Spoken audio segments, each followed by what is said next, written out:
Sir मेरा stock है SW16। इसमें मैंने 181 शेयर्स इन्वेस्ट कर रखे हैं एट अ रेट ऑफ 455। इसके फोर बारे में ओके। हाँ जी। स्टर्लिंग विल्सन, ये लॉन्ग टर्म के हिसाब से लिया हुआ है नया मैम, या कोई और रीजन से? क्या सर, ये लॉन्ग टर्म के लिए लिया है मैंने वैसे तो। हाँ, बढ़िया प्ले आउट हो रहा है। राजेश सर, क्या करना चाहिए? स्टर्लिंग विल्सन बहुत बढ़िया मूव, ₹125 पर शेयर का गेन। देखिए, पहले तो कंपनी के फंडामेंटल्स पर आए तो फंडामेंटल्स इस वक्त बेहद खराब है, लगातार लॉस मेकिंग है। QIP के थ्रू 1500 करोड़ रुपए इन्होंने उगाए हैं। हो सकता है डेट वगैरह कम करने के लिए हो, जो आगे आइंदा आने वाले दिनों में इनके थोड़े से बॉटम लाइन को सुधार दे। इस वक्त ऑर्डर बुक की बात की जाए तो करीब 6800 करोड़ के आसपास की ऑर्डर बुक है, जो बहुत शानदार है। और जिस तरीके से मोदी जी ने कहा कि आने वाले दिनों में सोलर वगैरह पे वो ज्यादा फोकस करने वाले हैं, तो इन चीजों से लगता है कि ऐसी कंपनियों के आगे आने वाले दिनों में परफॉर्मेंस अच्छी होगी। लेकिन इस वक्त बैलेंस शीट बहुत खराब। मैं कहूंगा कि इनके जो अच्छा मुनाफा आ रहा है, कम से कम पार्शियल प्रॉफिट बुक कर ले और बाकी को रहने दे। पार्शियल से मेरा मतलब है कम से कम आधा ये बुक कर ले और आधे को कंटिन्यू कर। पार्शियल प्रॉफिट बुकिंग बेहतर है मैम। आपके पास 180 करीब शेयर्स हैं, आधे तो निकाल दीजिए इन लेवल्स के आसपास। ज्यादा अच्छी स्ट्रैटेजी वो है। फमीना मैम से बातचीत हो भाई डायरेक्टर साहब आप? Fahmina ma'am hi, welcome back. Sorry वो कुछ इश्यूज आ रहे हैं। आपका पहला सवाल फमीना मैम। सर एक्चुअली मैंने BASML 1000 शेयर्स ले रहे थे at the rate of 58 rupees में। कौन से? BASML बनारी अमान शुगर्स हुआ? हाँ ओके। 1000 शेयर लिए थे 58 रेट उस पे रेट पर। बनारी मान लिया हुआ है ये शुगर कंपनी लंबी अवधि के लिए तो नहीं ली थी ना? हाँ अच्छा सर ये कुछ अभी नहीं है यार। ये बनारी अमान शुगर्स तो 2700 का है। बनारी स्पिनिंग है क्या? सर BASML BASML, हाँ तो BASML बनारी अमान स्पिनिंग मिल्स है। जी जी जी। ओके राजेश सर, ट्रैक करते हो 51-52 पे चल रहा है इस समय। मैम की खरीद 56 के आसपास की है। देखिए, पहले तो मैं मैम को बताऊं कि अभी अभी इन्होंने बताया था थोड़ी देर पहले कि ये 3-4 महीने से ही बाजार में है, if I am not wrong. तो ऐसे हालात में आप इस तरीके की छोटी कंपनियां जहां कुछ ट्रैक रिकॉर्ड ना दिखे और बॉटम लाइन भी खराब हो, वहां अपने हाथ ना डालें।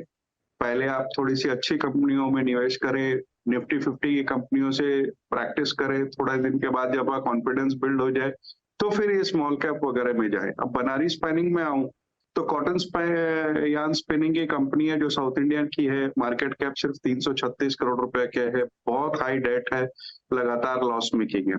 लेकिन इसमें पॉजिटिव बात ये हुई है कि अभी कुछ दिनों पहले इन्होंने अपनी एक सब्सिडियरी 6.5 एकड़ लैंड के साथ करीब 223 करोड़ रुपए में बेचा है।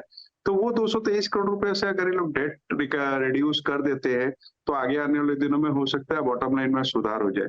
लेकिन फिर भी मैं इनके लिए यही कहना चाहूंगा, जहां भी मौका मिले एक बार निकल जाए, बेहतर होगा। और जो लार्ज कैप स्टॉक है या जो निफ्टी 500 के भी जो अच्छे चुनिंदा स्टॉक है वहां निवेश करें। ये ज्यादा बेहतर है। अंजुश्री मैम, अगला सवाल कौन सा? सर UPL के मेरे पास में 200 शेयर्स है 610 के, पर प्रॉब्लम ये हुई कि मैंने स्टॉप लॉस नहीं लगाया। So I want to know the levels now. Long term investment. लंबी अवधि के लिए लिया था या तब ट्रेडिंग के लिए लिया था, अब लंबी अवधि में तब्दील कर दिया? नहीं, लंबी अवधि के लिए लिया था सर। लॉन्ग टर्म के लिए अलग इन्वेस्टमेंट करती हूँ और ट्रेडिंग वाले अलग रखती हूँ शेयर्स। ये लॉन्ग टर्म के लिए ही है। Yes, गड़बड़ा गया राजेश सर, ये तो अच्छा खासा दबाव। ये UPL एज वी स्पीक मेरे ख्याल से अपने ईयर लोज के आसपास ही बैठा हुआ है, उसके करीब ही ट्रेड कर रहा है। बहुत सता रहा है ये स्टॉक, क्या करना है? 121 रुपए का लॉस हो रहा है अंजुश्री को। देखिए, दो चीजें हैं। पहले तो जब ये लॉन्ग टर्म के इन्वेस्टमेंट की बात कर रही है तो लॉन्ग टर्म में मेरा हिसाब से अगर फंडामेंटली साउंड कंपनियां हैं तो वहां पे स्टॉप लॉस की कोई थ्योरी आती नहीं है। स्टॉप लॉस की थ्योरी आपकी ट्रेडिंग या स्विंग ट्रेड्स में आती है मेरे हिसाब से। जहां तक UPL की बात है, तीसरी तिमाही के नतीजे बहुत खराब आए। 28% के आसपास रेवेन्यू डाउन था, 1200 करोड़ रुपए के आसपास का लॉस दिया। डेट बहुत ज्यादा है, करीब 3.7 बिलियन डॉलर के आसपास। हालांकि ये कुछ रुपए उठाने की कोशिश कर रहे हैं डेट रिड्यूस करने के। अदरवाइज अगर आप देखो डेट की अगर दिक्कत ना हो, कंपनी बहुत शानदार है, बहुत प्रोडक्ट, अच्छा प्रोडक्ट प्रोफाइल है, न केवल देश में बल्कि विदेशों में भी काम कर रहे हैं। अगर इनका डेट थोड़ा रिड्यूस हो जाता है तो मेरे ख्याल से वापस ट्रैक पे कंपनी आ जाएगी। इस वक्त इसमें दिक्कत है। अब चूंकि आपने स्टॉप लॉस पूछा है और इतने दिनों से आप इंतजार कर रही है, तो मैं कहूंगा 448 रुपए का लास्ट आप स्टॉप लॉस रखें, अगर वो टूट जाए तो निकल जाइए। 448, 448 का स्टॉप है भैया। 448 मेरे ख्याल से उसी के ईयर लोज भी वहीं कहीं बैठते हैं। खैर नेहा मैम, अगला सवाल कौन सा? सर मेरा सवाल है हैप्पीएस्ट माइंड्स पे। ओके 14 शेयर्स बाय कर रखे हैं at a rate of 1304। Long term Neha ma'am? हाँ जी सर, ये लॉन्ग टर्म मेरा। ठीक है, पूरा आईटी करेक्ट हो गया, ऊपर फंस गए हम लोग, सीधी बात। क्या करना चाहिए राजेश सर? कोई होप्स 2024 में लॉसेस रिड्यूस होंगे या अभी मुश्किल हो गया है, बहुत दूर हो गई कहानी? देखिए बहुत शानदार कंपनी है, डिजिटल सॉल्यूशन प्रोवाइड करती है, प्रमोटर अच्छे हैं और सबसे अच्छी बात है कि ऑर्गेनिक ग्रोथ पे ये फोकस करी हुई है। मैनेजमेंट ने ये सीधे सीधे कहा है कि 2031 तक $1 बिलियन का रेवेन्यू के टारगेट वो अचीव करेंगे।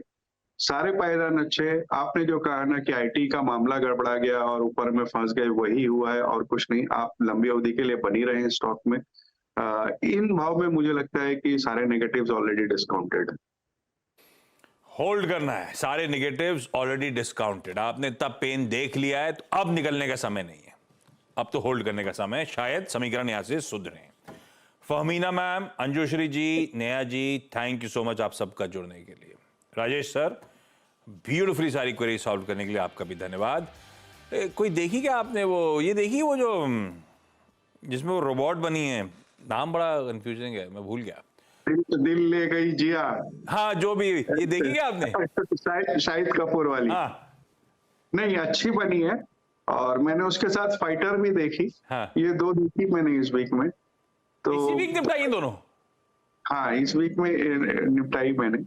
तो एवरेज कह सकते हैं, ना तो बहुत अच्छी ना बहुत खराब, पर वो पैसा वसूल टाइप है। मैंने भी दोनों देख रखी हैं। हाँ बस वही पैसा वसूल है, अच्छा, दोनों एक्टिंग भी अच्छी है लड़की हाँ। की। अच्छा, दूसरा वो फाइटर बहुत अच्छी मूवी है। वो आखिरी का आधा घंटा सब गड़बड़ा दिया उन्होंने, टिपिकल बॉलीवुडिया कर दिया, नहीं तो अच्छी चल रही थी। वही बात है कि उस चक्कर में वो थोड़ा गड़बड़ी हो गई। पर ज्यादा अफसोस नहीं है। कल ध्यान रखिएगा, सिनेमा डे है। पीवीआर आइनॉक्स 99 रुपए में टिकट दे रहा है एंड आई एम श्योर 99 में तो दोनों सही लगेंगी, है ना राजेश सर? तब नुकसान नहीं लगेगा।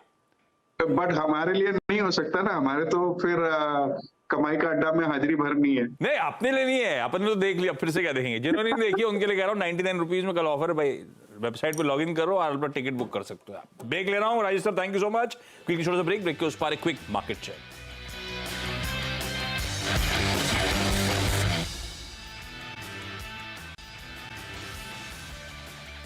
ब्रेक के बाद आप सबका स्वागत है। एक बार ब्रॉडर मार्केट दिखाता हूं आपको। मिड कैप्स इन ग्रीन 1/3% उछाल दिन के हाईस की तरफ, ब्रेथ स्लाइटली डिक्लाइंस की तरफ टिल्टेड, लेकिन समीकरण सुधर रहे, वो हाईलाइट है। खैर, बाजार थोड़ा सा गड़बड़ाता है तो हम सबको थोड़ी धक धक बढ़ जाती है। ऐसे में कोई एक्सपर्ट एडवाइस दे दे अपने स्टॉक्स पे, अपने पोर्टफोलियो पे, तो भरोसा बढ़ने लगता है। तो दाइए जरा प्लेट है क्या? बस आपसे कुछ ही देर बाद आवाज़ के सारे सोशल मीडिया प्लेटफॉर्म्स पे, यूट्यूब, फेसबुक, ट्विटर और इंस्टाग्राम पे गावा सर के साथ लेकर आऊँगा चाचा भतीजा और निफ्टी। तो बस ये शो ख़त्म कर रहा हूँ, ऊपर जा रहा हूँ, ऊपर मतलब ऊपर की फ्लोर पे, और चाचा भतीजा निफ्टी की शुरुआत करेंगे। नमस्कार। बता दें कि मनी कंट्रोल पर दिए गए विचार एक्सपर्ट्स के अपने निजी विचार होते हैं। वेबसाइट या मैनेजमेंट इसके लिए उत्तरदायी नहीं है। यूजर्स को मनी कंट्रोल की सलाह है कि कोई भी निवेश निर्णय लेने से पहले सर्टिफाइड एक्सपर्ट की सलाह लें।